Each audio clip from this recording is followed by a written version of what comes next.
Okay, அந்த வே down வந்து பார்த்திங்க அப்படின்னா 1 ஹவரில் ஒரு பெரிய ஃபேர் வேல்யூ கேப்பை உண்டு பண்ணியிருக்கு. அது அப்படியே 15 மினிட்ஸ் டைம் ஃப்ரேமுக்கு போனீங்கன்னா 15 மினிட்ஸில் ஃபேர் வேல்யூ கேப் இருக்கும், எதுவுமே ஃபில் பண்ணாமல் இருக்கும். அதுக்கு என்ன அர்த்தம் அப்படின்னா அதை ஃபில் பண்ணுறதுக்காக மார்க்கெட் மேலே போகிறதுக்கு நிறைய வாய்ப்பு இருக்குது அப்படிங்கிறது தான்.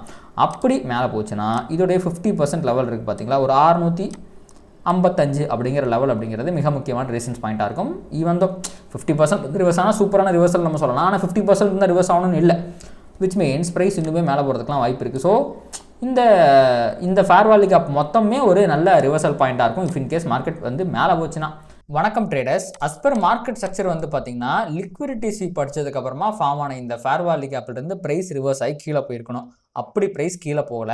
அதை தாண்டி வந்து பார்த்தீங்கன்னா இந்த ஃபேர் வேல்யூ கேப்புக்குள்ளேயே 2 புல்லிஷ் ஃபேர் வேல்யூ கேப்பை உண்டு பண்ணி ஒரு இன்வெஸ்ட் ஃபேர் வேல்யூ கேப்பையுமே வந்து பார்த்தீங்கன்னா கிரியேட் பண்ணியிருக்கு. இதற்கெல்லாம் என்ன அர்த்தம், ஏன் மார்க்கெட் சம்மந்தமே இல்லாமல் இன்றைக்கி மேலே போச்சு, அண்ட் ஸ்மார்ட் மணி இன்றைக்கி நம்ம மார்க்கெட்டில் எந்த மாதிரி ப்ளே பண்ணியிருக்கு அப்படிங்கிறத பற்றி டீட்டெயிலாக அந்த வீடியோவில் பார்க்க போகிறேங்க. வாங்க நம்ம வீடியோக்குள்ளே போகலாம். அதுக்கு முன்னாடி வந்து பார்த்தீங்கன்னா டிஸ்க்ளைமருங்க, நான் வந்து செபியால் ரிஜிஸ்டர் பண்ணப்பட்ட ரிசர்ச் அனலிஸ்ட் கிடையாது. எனக்கு தெரிஞ்ச நாலேஜ் நான் ஷேர் பண்ணுறேன், அவ்வளோதான். அண்ட் ஸ்டாக் மார்க்கெட்டில் ட்ரேடிங் இன்வெஸ்ட்மெண்ட் எது பண்ணாலுமே அதில் ரிஸ்க் நிறையா இருக்குது, லாஸஸ் வரதுக்குலாம் நிறைய வாய்ப்பு இருக்குது. அதனால் உங்களுடைய ஃபினான்ஷியல் அட்வைசரை கன்சல்ட் பண்ணிவிட்டு ட்ரேடிங் இன்வெஸ்ட்மெண்ட்லாம் பண்ணுங்கள். ஏன்னா 10 பேரில் 9 ரீட்டைல் ட்ரேடர்ஸ் வந்து லாஸ்ட்டாக பண்ணிகிட்டு இருக்காங்க. ஸோ இப்போ நம்ம ஸ்ட்ரைட்டாகவே வந்து பார்த்திங்கன்னா வீடியோக்குள்ளே போயிடலாங்க. ஸோ நேற்று வந்து பார்த்திங்கன்னா மார்க்கெட்டில் பவர் ஆஃப் 3 அப்படிங்கிற ஒரு கான்செப்ட் அப்படிங்கிறது ஃபார்ம் ஆச்சுங்க. ஸோ மார்க்கெட் வந்து பார்த்திங்கன்னா கீழேயே விழுந்துகிட்டு இருந்துச்சு. ஸோ இது ஒரு நல்ல அக்குமுலேஷனாக இருந்துச்சு. மார்க்கெட் மேலே போச்சு, இந்த லிக்விடிட்டி எடுத்துக்கிச்சு. அப்போது இது அக்குமுலேஷன், இது மேனிப்புலேஷன், இது வந்து பார்த்திங்கன்னா டிஸ்ட்ரிபியூஷன் அப்படின்ட்டு கீழே வந்துக்கணும். ஸோ அப்படி அந்த வே டவுன் வந்து பார்த்திங்கன்னா இந்த லிக்விடிட்டி ஸ்வீப் அடிச்சதுக்கப்புறம் ஃபேர் வேல்யூ கேப்பையும் ஃபார்ம் பண்ணிச்சு. ஸோ மார்க்கெட் எப்பவுமே வந்து பார்த்திங்கன்னா எப்படி மார்க்கெட்டோட ட்ரெண்டே எப்படி இருக்கும் அப்படின்னா 2 ஸ்டெப் கீழே வருது அப்படின்னா ஒரு ஸ்டெப்பு மேலே போகணும், திருப்பி 2 ஸ்டெப்பு கீழே வரணும். ஸோ அப்போது அந்த ஒரு ஸ்டெப் மேலே போய் வந்து பார்த்திங்கன்னா இந்த ஃபேர் வேல்யூ கேப்லேருந்து ரிவர்ஸ் ஆகி கீழே போயிருக்கணும். ஆனால் இன்றைக்கி மார்க்கெட் அப்படி அதை பண்ணலை. ஸோ இதற்கு மிக முக்கியமான காரணம் யார், எதனால் இப்படி நடந்துச்சு, ப்ரைஸ் வந்து இங்கே ரிவர்ஸ் ஆகிருக்கணுமே ரிவர்ஸ் ஆகலையே ஏன்னு கேட்டிங்கன்னா அதற்கு மிக முக்கியமான காரணம் பேங்க் நிஃப்டி. எஸ், ஏன்னா இப்போது நிஃப்டி வந்து பார்த்திங்கன்னா இங்கேருந்து இவ்வளோ தூரம் கீழே விழுந்துச்சு பார்த்தீங்களா, அதனுடைய இந்த ஃபால் இருக்குது பார்த்தீங்களா, இந்த ஃபாலுடைய 50% லெவல்லேருந்து ரிவர்ஸ் ஆகி கீழே வந்துருச்சு. அதே மாதிரி பேங்க் நிஃப்டி கீழே விழுந்திருக்கு பார்த்தீங்களா, அவன் அந்த 50% லெவலுக்குலாம் போகலை. நேற்று வீடியோவில் அதை கவர் பண்ணியிருந்தோம்னு நினைக்கிறேன். அவன் 50% லெவலுக்குலாம் போகல. இங்கே பாருங்கள், இங்கே தான் லிக்விடிட்டி ஸ்வீப் படிக்குது, இங்கே ஃபேர் வேல்யூ கேப்லேருந்து ரிவர்ஸ் ஆகுது. அப்படியே கீழே போனீங்க அப்படின்னா இங்கே பாருங்கள் அதனுடைய 50% லெவல் எங்கே இருக்குது அப்படின்னு பார்த்தீங்கன்னா இங்கே இருக்குது, அதாவது 54,700 இருக்குது. இன்னுமே அந்த 50% லெவலுக்கு போகணுன்னா இன்னும் ஒரு 1.2%, இன்னொரு 650 பாயிண்ட் வந்து பார்த்திங்கன்னா இன்னுமே பேங்க் நிஃப்டி மேலே போக வேண்டி இருக்குது. அப்போது ஆல்ரெடி ஓவர் சோல்டில் இருக்குது. நேற்று அந்த மாதிரி ப்ரைஸ் வந்து பார்த்திங்கன்னா இந்த லிக்விடிட்டி ஸ்வீப் படித்து ஃபேர் வேல்யூ கேப் போட்டு போன இடம் பேங்க் நிஃப்டிக்கு எது அப்படின்னு பார்த்தீங்கன்னா இந்த லிக்விடிட்டி, அதாவது இந்த 54,086 லிக்விடிட்டி. இது எந்த ஜோனில் இருக்குன்னா கீழே இருக்குது, டிமாண்ட் ஜோனில் இருக்குது. ஸோ அப்போ வந்து பார்த்தீங்க அப்படின்னா உங்களுக்கு அதனால தான் வந்து பார்த்தீங்கன்னா பேங்க் நிஃப்டியெலாம் ஃபர்தராக கீழே போக முடியல. இன்றைக்கி பாயிண்ட் வைஸ் பார்த்தீங்க அப்படின்னா கூட பர்சன்டேஜ் வைஸ் பார்த்தீங்கன்னா நிஃப்டி 0.5% தான் ஏறி இருக்குது, ஆனால் பேங்க் நிஃப்டி 0.76% ஏறி இருக்குது. விச் மீன்ஸ் நிஃப்டியை காட்டிலும் பேங்க் நிஃப்டி அவுட் பர்ஃபார்மன்ஸ் பண்ணியிருக்கு அப்படிங்கிறது இதுலேருந்து நம்மளுக்கு தெரியுது. நிஃப்டியுமே சூப்பர் டூப்பர் பாசிட்டிவாக தாங்க முடிஞ்சிருக்கு. ஸோ இப்போது நம்ம நிஃப்டியோட அனாலிசிஸ் மட்டும் பார்க்கலாம், இதுக்கப்புறம் என்ன நடக்கிறதுக்கு வாய்ப்பு இருக்குது அப்படிங்கிறத பற்றி பார்க்கலாம். ஸோ முதல்ல இன்னைக்கு டெய்லி கேண்டில் நிஃப்டியில் என்ன வந்திருக்கு அப்படின்னா ஒரு இன்சைடு கேண்டில் வந்திருக்குங்க. என்றைக்குமே இன்சைடு கேண்டில் வந்துச்சுன்னா அதற்கு எந்த விதமான லிக்விடிட்டியும் இல்லை அப்படிங்கிறதான் அர்த்தம். அதாவது இந்த கேண்டிலுக்கு எந்த விதமான அர்த்தமும் கிடையாது. இது வந்து ஒரு புல்லிஷ் கேண்டில் தான், பட் இந்த கேண்டிலை வச்சு இங்கேருந்து மார்க்கெட் ஃபர்தராக மேலே போயிடும் அப்படிங்கிறதும் சொல்ல முடியாது, கீழே போகும் அப்படிங்கிறதும் சொல்ல முடியாது. இப்போ இந்த கேண்டிலோட ஹையை தாண்டினா ஃபர்தராக மார்க்கெட் மேலே போயிடும். ஆனால் அந்த கேண்டிலோட ஹையை தாண்டும் போது இங்கே ஃபேர் வேல்யூ கேப் இருக்குது, அதனால் அப்படி மேலே போகும்போதுமே ஏதோ ஒரு இடத்துக்கு போய் ரிவர்ஸ் ஆகிறதுக்கு தான் வாய்ப்பு இருக்குது. ஆனால் கீழே தாண்டிச்சுன்னா நல்லா கீழே போகிறதுக்கு வாய்ப்பு இருக்குது. ஏன்னா நிஃப்டியோட மார்க்கெட் ஸ்ட்ரக்சர் படி அந்த 0.5% லெவலில் அட்டைன் ஆயிடுச்சு. ஆனால் எல்லா டைமுமே இந்த 0.5% லெவலிருந்து ரிவர்ஸ் ஆகணும்னு அவசியமும் கிடையாது. ஏன்னா அப்படி ரிவர்ஸ் ஆகக்கூடிய ஆளாக இருந்திருந்தா இந்த ஃபேர் வேல்யூ கேப்லேருந்து ரிவர்ஸ் ஆகிருக்கணும். அது ஆகலை. அப்படிங்கும்போது ஒரு சின்ன புல்லிஷ்னஸ் அப்படிங்கிறது இங்கே தெரியுது. அப்போது நேற்றே வந்து பார்த்திங்கன்னா மார்க்கெட்டில் கீழே ஃபால் வந்துச்சு பார்த்தீங்களா. ஸோ நேற்று வந்து பார்த்திங்கன்னா ப்ரைஸ் மேலே போச்சு, எல்லாத்தையும் ட்ராப் பண்ணிச்சு. ட்ராப் பண்ணிவிட்டு ஒரு நல்ல ஒரு கன்சால்டேஷனை போட்டுச்சு. இந்த கன்சால்டேஷன் இது அக்குமுலேஷன். நிறைய பேர் வந்து பார்த்திங்கன்னா இதில் மோஸ்ட்லி இங்கே பிரேக் அவுட் ஆனதுனால புல்லிஷ் பொசிஷன் எடுத்திருப்பாங்க, ஃபர்தராக ஒரு புல்லிஷ்னஸ் எதிர்பார்த்து. அதே மாதிரி இந்த இடத்துல ஒரு பிரேக் அவுட் கேண்டிலும் வருது. இந்த பிரேக் அவுட்டை இந்த கன்சால்டேஷன் தாண்டி ப்ரைஸ் பிரேக் அவுட்டும் ஆகுது. இந்த இடத்துல அகைன் நிறைய பேர் வந்து பார்த்தீங்கன்னா புல்லிஷாக எடுத்திருப்பாங்க. அத்தனை பேர்த்தையும் ட்ராப் பண்ணிவிட்டு பயங்கரமாக மார்க்கெட் கீழே வந்துடுச்சு. ஆனால் இப்போ நான் வந்து உங்களுக்கு ரிப்ளையில் காட்டுறேன், ஒரு நிமிஷம் இருங்க. ஸோ அந்த வே டவுன் மார்க்கெட் கீழே வரும்போது இங்கே பாருங்கள், நான் இப்போ 5 மினிட்ஸ் டைம் ஃப்ரேம் வந்து எடுத்துகிட்டு இருக்கேன். நான் ஒவ்வொன்றா அப்படியே ஓட்டுறேன் பாருங்கள். இங்கே ஃபேர் வேல்யூ கேப் வந்துச்சுங்களா, இதெல்லாம் ஃபில் ஆகவே இல்லை. எந்த ஃபேர் வேல்யூ கேப்லையுமே இங்கே பாருங்கள், ஓகே இந்த ஃபேர் வேல்யூ கேப்பில் ஃபில் ஆகி கீழே போச்சு. அகைன் பாருங்கள், இது ஃபில் ஆகலை, இது ஃபில் ஆகலை, இது ஃபில் ஆகலை. ஸோ இந்த மாதிரி ஏகப்பட்ட ஃபேர் வேல்யூ கேப்பை ஃபில் பண்ணாமையே ப்ரைஸ் வந்து நேற்று முடிஞ்சிருந்துச்சு. அப்போது இன்றைக்கி மார்க்கெட் ஓப்பன் ஆச்சு. இப்போ இதுதான் ப்ரீவியஸ் டேல லிக்விடிட்டி. அது கீழே இந்த டபுள் பாட்டம் கீழே இங்கே 503, அப்புறம் வந்து பார்த்திங்கன்னா இந்த 517 கிட்டலாம் லிக்விட் இருக்குது. இந்த எந்த லிக்விடிட்டியுமே ப்ரைஸ் வந்து எடுக்கலை. அவன் கீழே விழுந்தான், அதுக்கப்புறம் வந்து பார்த்திங்கன்னா நல்லா மேலே போனான்.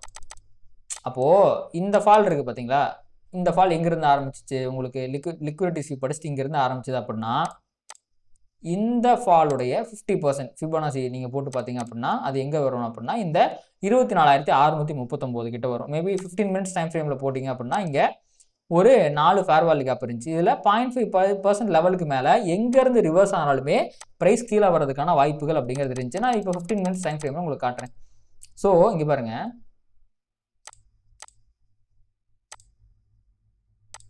இது கரெக்டாக 50% லெவலிருந்து ரிவர்ஸ் ஆச்சுங்களா, ஒரு சின்ன மூவ் கொடுத்துச்சு. அதாவது லோயர் டைம் ஃப்ரேமில் இங்கே பாருங்கள், இது அக்குமுலேஷன், இது மேனிப்புலேஷன், இது டிஸ்ட்ரிபியூஷன். ஸோ மார்க்கெட் இங்கேருந்து கீழே போயிருக்கணும். As per the market structure இங்கேருந்து கீழே போயிருக்கணும். ஆனால் போகலை. இங்கே தான் அந்த மார்க்கெட் ஸ்ட்ரக்சர் ஷிஃப்ட் அப்படிங்கிறது ஆரம்பிச்சிச்சு. இது கீழே போயிருக்கணும், ஆனால் போகலை. அதற்கு பதிலாக ஃபுல்லாக மேலே போச்சு. அப்படி போன மூவ் வந்து பார்த்திங்கன்னா கம்ப்ளீட்டாக நிற்கவே இல்லை. ஃபுல் டே வந்து பார்த்திங்கன்னா மார்க்கெட் மேலே தான் போயிருக்கு. அப்போது இது மொதல் விஷயம், இது லிக்விடிட்டி இல்லாத மூவ். ஸோ இந்த புல்லிஷ்னஸை பார்த்து நம்ம இந்த புல்லிஷ்னஸ் கண்டினியூ ஆகும் அப்படிங்கிறத நினைக்க முடியாது. அண்ட் அல்டிமேட்டாக வந்து பார்த்திங்கன்னா இங்கே பாருங்கள், இந்த லிக்விடிட்டி ஸ்வீப் அடித்து ஃபேர் வேல்யூ கேப்பை ஃபஸ்ட்டு ஃபேர் வேல்யூ கேப்பை உண்டு பண்ண எக்ஸ்ட்ரீம் ஃபேர் வேல்யூ கேப் இது தான். மார்க்கெட் நிறைய டைம் இந்த எக்ஸ்ட்ரீம் ஃபேர் வேல்யூ கேப்புக்கு போகாது. இந்த டைம் வந்து பார்த்திங்கன்னா அந்த எக்ஸ்ட்ரீம் ஃபேர் வேல்யூ கேப்புக்கே போயிடுச்சு. ஸோ அதனால் இங்கேருந்து ப்ரைஸ் ஸ்டில் ரிவர்ஸ் ஆகிறதுக்கு வாய்ப்புகள் அப்படிங்கிறது இருக்குது. நாளைக்கு ஸ்டில் ப்ரைஸ் வந்து கீழே போகலாம். ஆனால் அதற்கான சைன்ஸ் வந்திருக்கான்னு கேட்டிங்கன்னா இன்னும் வரல. ஸோ அட்லீஸ்ட் அகைன் வந்து பார்த்திங்கன்னா ஒரு சேஞ்ச் ஆஃப் கேரக்டர் அப்படிங்கிறது வரணும். இப்போ மார்க்கெட் இங்கேருந்து கீழே போகணும்னா இன்ட்ராடேவே நம்ம வச்சுக்கலாம். சப்போஸ் நாளைக்கு மார்க்கெட் கீழே போகணும் அப்படின்னா தற்போதைக்கு இந்த 24,670 அப்படிங்கிறத உடைக்கும் போது தான் உங்களுக்கு சேஞ்ச் ஆஃப் கேரக்டர் அப்படிங்கிறது வருது. அப்போது இதை உடச்சி ஒரு பியரிஷ் கேண்டில் ஒரு இன்ட்ராடேல கீழே க்ளோஸ் வச்சா தான் ஃபர்தராக மார்க்கெட் கீழே போக முடியும். இதை உடைக்கப்படாத வரை மார்க்கெட் ஃபர்தராக மேலே போகிறதுக்கு தான் வாய்ப்பு இருக்குது. லிக்விடிட்டியே இல்லாமல் மேலே போனாலுமே அது மேலே போயே தான் தீரணும், வேறு எதுவுமே பண்ண முடியாதுங்க. ஓகே, அப்படி சப்போஸ் மேலே போச்சுன்னா எவ்வளோ தூரம் போக முடியும்? முதல்ல மேலே போகிறதுக்கு வாய்ப்பு இருக்குன்னா எதை தாண்டினா ஃபர்தராக மேலே போக முடியும்னா இந்த இடத்த தாண்டணும். அதாவது 756 இருக்குது பார்த்தீங்களா, இதை தாண்டணும். ஏன்னா இதுக்கு மேலே ரீட்டைல் ட்ரேடர்ஸோட ஸ்டாப் லாஸே இல்லை. என்றைக்குமே அப்படி ஸ்டாப் லாஸே இல்லாத இடத்துக்கு ப்ரைஸ் போக வேண்டிய தேவையும் கிடையாது.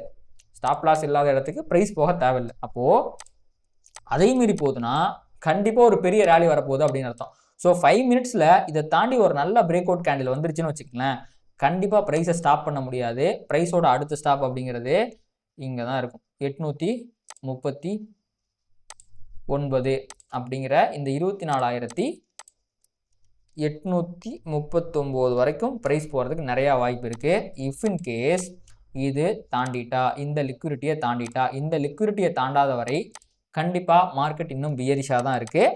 மார்க்கெட் கீழே போகிறதுக்கு வாய்ப்பு இருக்குது. அதை சப்போர்ட் பண்ணுற விதத்தில் இன்றைக்கி மேலே வந்த கேண்டிலுமே எந்த விதமான லிக்விடிட்டியும் எடுக்காமல் தான் வந்திருக்கு.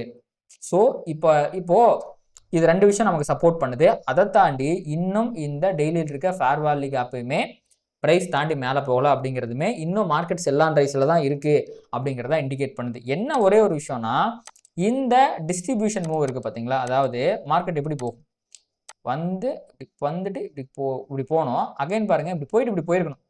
பட் எப்போவுமே வந்து பார்த்தீங்கன்னா ஒரு ட்ரெண்ட் அப்படிங்கிறது நீங்கள் ரியல் டைமில் பார்த்தீங்கன்னா இப்படி போகாது. இப்படி வந்துட்டு இதுதான் நம்ம ட்ரெண்டுன்னு போடுவோம். எத்தனை டைம் இதே மாதிரி லோயர் லோ போட்டு மார்க்கெட் ட்ரெண்ட் ஆயிருக்குன்னா அப்படிலாம் இருக்காது. வரும், இப்படி ஒரு ரீட்ரேஸ்மெண்ட் கொடுக்கும், மேலே போகும், இங்கே போய் ஸ்டாப் லாஸ் அடிக்கும், எல்லாத்தோட ஸ்டாப் லாஸையும் அடிச்சுட்டு அப்புறம் கீழே போகும். அப்புறம் இந்த ட்ரெண்டு கண்டினியூ ஆகும், திருப்பி இங்கே போய் ஒரு ஸ்டாப் லாஸ் அடிக்கும், அதுக்கப்புறம் கீழே போகும்.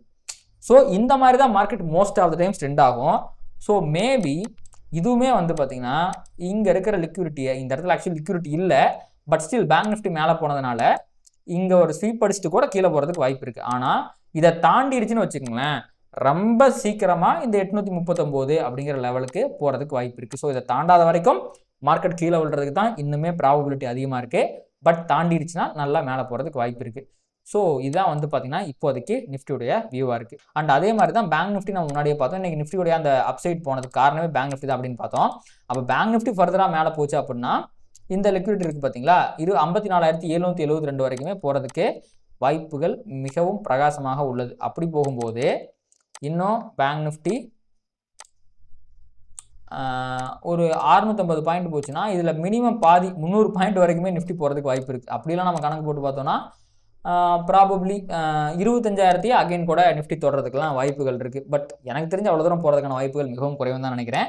பார்க்கலாங்க. இதுக்கப்புறம் வந்து பார்த்திங்கன்னா ப்ரைஸ் வந்து நாளைக்கு எப்படி ரியாக்ட் பண்ணுது, இந்த ஜோன் கிட்ட ப்ரைஸ் போகுதா இல்லையா, அண்ட் இந்த இடத்துல எப்படி ரியாக்ஷன் வருது அப்படிங்கிறத பார்க்கணும். அதுக்கப்புறம் சப்போஸ் ஃபர்தராக மார்க்கெட் மேலே போகணுன்னா 24,839 கிட்ட எப்படி ரியாக்ட் பண்ணுது அப்படிங்கிறத பார்க்கணும். இதை வச்சு தான் ஃபர்தராக வந்து பார்த்திங்கன்னா மார்க்கெட் மேலே போகுமா இல்லை ரிவர்ஸ் ஆகுமா அப்படிங்கிறத நம்மளால் சொல்ல முடியும்.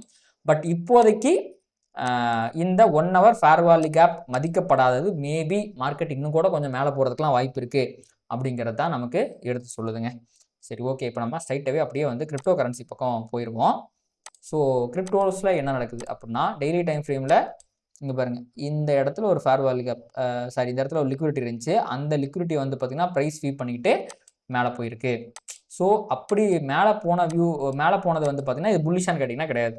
ஏன்னா எப்படி பேங்க் நிஃப்டி அந்த 50% லெவல் இருக்க லிக்விடிட்டி எடுக்காமல் வந்துச்சோ அதே மாதிரி தான் கிரிப்டோவும் அந்த லிக்விடிட்டியை எடுக்காமல் வந்துச்சு. விச் மீன்ஸ் இங்கே பாருங்கள், இங்கேருந்து ஆக்சுவலி இங்கே பாருங்கள் ரீட்ரேஸ்மெண்ட் வந்து இந்த மூவ் தான். ஸோ அப்போ நான் இங்கே போகிறேன்னா இங்கே தான் என் 0.5% லெவல் இருந்துச்சு. பட் 0.5% லெவலை டச் பண்ணாமல் இங்கே இருக்க லிக்விடிட்டி எடுத்துக்கிட்டே ப்ரைஸ் கீழே வந்துருச்சு. அப்போது நான் இவ்வளோ தூரம் போடுறேன்னா இப்போது என்னோட 0.5% லெவல் இங்கே இருக்குது. அண்ட் அகெயின் இந்த இன்னும் 1,17,300 கிட்ட வந்து பார்த்தீங்கன்னா ஒரு லிக்விடிட்டி இருக்குது. அப்போது அதை டேப் பண்ணுறதுக்காக தான் ப்ரைஸ் வந்து மேலே போயிட்டுருக்கு. அது மட்டும் இல்லாமல் இங்கே பாருங்கள், இந்த இடத்துல அக்குமுலேஷன், இது மேனிப்புலேஷன்னா டிஸ்ட்ரிபியூஷன் மூவ் அப்படிங்கிறது கீழே தான் வரணும். அதையுமே நம்ம பார்க்கணும். ஸோ பிட்காயின் இன்னும் எல்லாம் ரைஸில் தான் இருக்குது. மார்க்கெட் மேலே போகிறதே கீழே வர்றதுக்கு தான். ட்ரேடர்ஸ், இன்னைக்கு ப்ரைஸ் ஆக்ஷன்றது நம்ம கற்றுக்க வேண்டிய மிக முக்கியமான விஷயம் என்ன அப்படின்னா மார்க்கெட் இஸ் ஆல்வேஸ் அல்டிமேட்டுங்க. ஸோ எப்போவுமே நம்ம ஒன்று சொல்கிறோன்னா அது அப்படியே மார்க்கெட் நடக்கணும் அப்படிங்கிற மாதிரி கிடையாது. மார்க்கெட்டில் 100% இப்படி தான் நடக்கும் அப்படிங்கிற ஒன்று கிடையவே கிடையாது. அப்படி இருந்தால் தான் எல்லாருமே ப்ராஃபிட் பண்ணிட முடியுமே. ஸோ அப்போது நம்ம நினச்ச மாதிரி அந்த ப்ரைஸ் ஆக்ஷன் அங்கே நடக்காதப்போ ஒன்று நம்ம ட்ரேடே எடுக்கக்கூடாது. அதை தாண்டி நம்ம ட்ரேட் எடுத்தோம்னா அதில் சின்ன லாஸ் தான் பண்ணணும். இந்த விஷயத்த நம்ம வந்து கன்சிஸ்டண்ட்டாக ஒரே மாதிரி பண்ணிகிட்டே இருந்தோம் அப்படின்னா லாங் ரனில் கண்டிப்பாக நம்ம ப்ராஃபிட்டபுளாக தாங்க இருப்போம். ஸோ அதை சொல்லிக்கொண்டு நான் வந்து இந்த வீடியோவை முடிச்சுக்கிறேன். ஸோ இந்த மாதிரி மார்க்கெட்டை ப்ராப்பராக அனலைஸ் பண்ணி ட்ரேட் பண்ணணும் அப்படின்னு நினச்சிங்கன்னா மென்டார்ஷிப் ப்ரோக்ராம் நீங்கள் வந்து ஜாயின் பண்ணிக்கலாம். உங்களுக்கு கீழே வந்து பார்த்தீங்கன்னா பிடிடி ஆப்போட லிங்க் இருக்குது. அண்ட் இந்த பவர் ஆஃப் 3 கான்செப்ட்டுமே வந்து பார்த்தீங்கன்னா பிடிடி ஆப்பில் வந்து ஃப்ரீ மெட்டீரியல் டேப்பில் அந்த கான்செப்டோட ஃப்ரீ வீடியோஸே இருக்குது. அதையுமே நீங்கள் செக் அவுட் பண்ணி பாருங்கள். பிடிடி ஆப் டவுன்லோட் பண்ணி பாருங்கள். அண்ட் இந்த வீடியோ உங்களுக்கு பிடிச்சிருந்துச்சு அப்படின்னா அதை லைக் பண்ணுங்கள், கமெண்ட் பண்ணுங்கள், ட்ரேட் பண்ணுற மற்றவங்களும் ஷேர் பண்ணுங்கள். அது யூடியூப் அல்காரிதம் ட்ரிகர் பண்ணி நிறைய பார்வையாளர் நம்ம சேனலில் கொண்டு வந்து சேர்க்கும். நன்றி.